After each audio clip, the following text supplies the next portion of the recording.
Starting in January at a thing called TrumpRx.gov. TrumpRx.gov.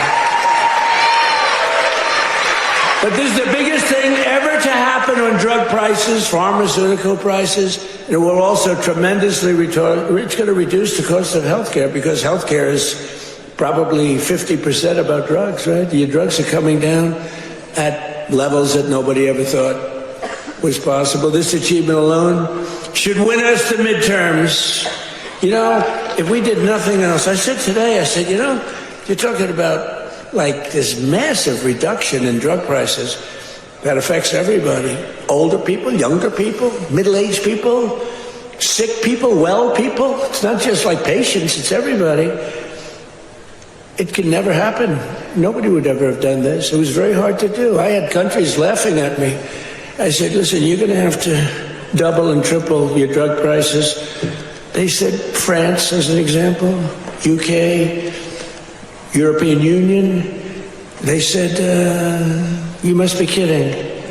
They've had low prices for years. The drug companies would go, could you pay more? No, charge the United. They wanted the drug companies, in all fairness, to charge the United States of America.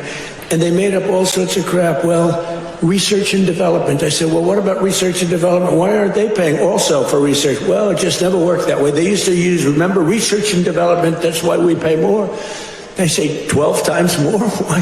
For research and development? It was all a con job. But I'd say to the head of France, as an example, I'm sorry, but you're going to have to double or triple your prices for drugs. No, we will not do that. Oh, yes, you will. I said, yes, you will. 100%. No. We will not do that. Of course we will not.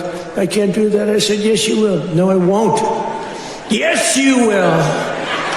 And he said, why do you have such certainty? I said, because if you don't do it, I'm going to charge you a 25% tariff on everything you sell into America.